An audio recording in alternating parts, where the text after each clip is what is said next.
Extreme planning for authors. A treasure map for planning your novel. Christy Nicholas, CPA. Green Dragon Publishing. Copyright 2022 Christy Nicholas. Narration copyright 2023 AI. All rights reserved. No part of this book may be reproduced in any form or by any electronic or mechanical means including information storage and retrieval systems, except in the case of brief quotations embodied in critical articles or reviews, without permission in writing from its publisher, Green Dragon Publishing. Introduction. Staring at a blank page. Every author's nightmare. It doesn't need to be more frightening than a Stephen King book. No, really. I'm serious. Stop laughing. While most authors of novels are intimidated by the enormous task before them, that intimidation can be chopped up into quivering bits with some planning and task management. I must confess a secret. I didn't plan my first book. I didn't plan my second book. Not even my third. Now, stop clutching at your pearls. The truth is, I cheated on all three of those. My first two books weren't novels. They were travel guides. The reason I cheated was because I had already written much of the books before I ever considered publishing them. I'd been to Ireland and Scotland several times each and had taken copious real-time notes in the form of trip reports. This was both for my own flawed memory and to share the trip with others on a vicarious basis. Several people had asked for advice on trip planning themselves, so I'd written up several cheat sheets for how to find a good B&B, or car rental, or researching airfare. I therefore compiled this data, as well as my notes from sites I'd visited, and added some I researched. Voila! A travel guide. Which brings me to my first novel. I didn't know anything about planning a novel. I didn't know anything about writing a novel. I just knew I needed to write that novel, the story of my parents' 30-year search for true love, which culminated in a wedding on the Starship Enterprise in Las Vegas. So, I dove right in. I wrote a few scenes in order, hated them, tried again. Then I tossed those and tried it from another angle. And again. Then I got tired of that crap and just kept writing. However, this was all a cheat. No, really, it was. This was a novel based on a true story, so I knew the salient details, I knew the characters, I knew how it ended, none of that was anything I had to create. It was handed to me on a silver platter, not a real test of my plotting ability.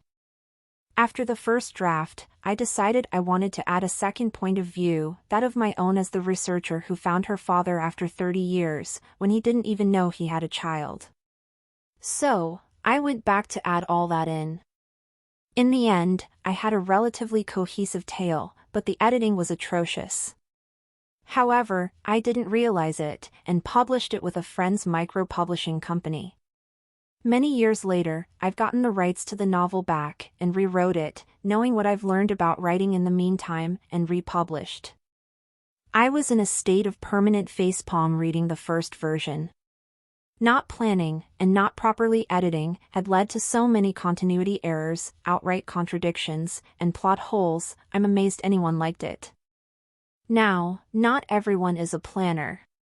Some people prefer pantsing, or writing by the seat of their pants. Another term I like for this technique is discovery writing.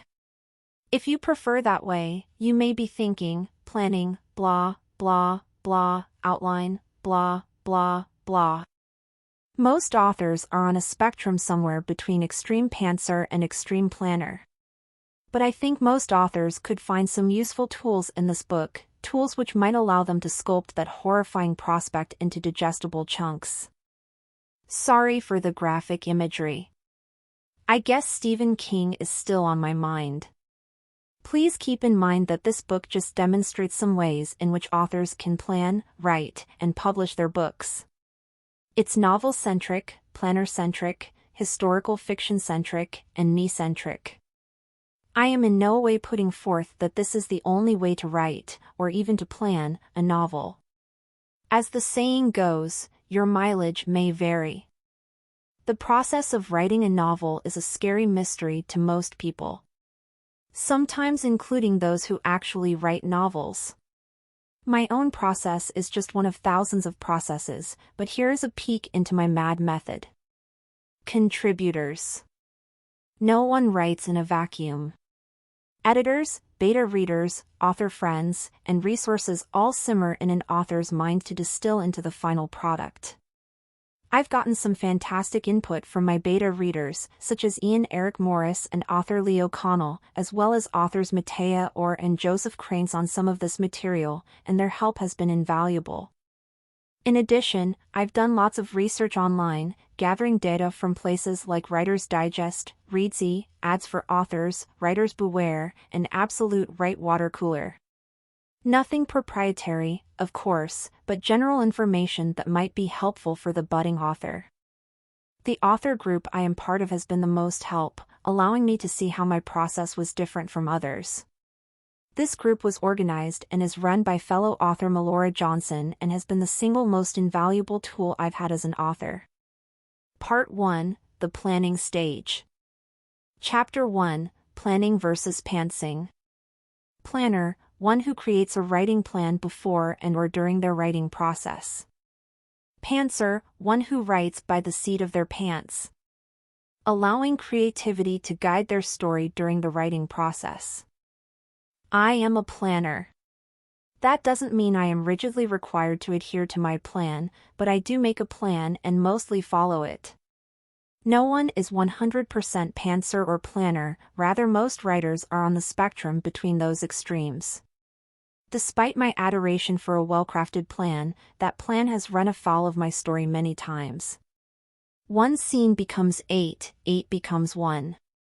Subplots take a left turn. New characters show up out of the blue and just demand to be added, sometimes taking entire subplots as their own. It's madness.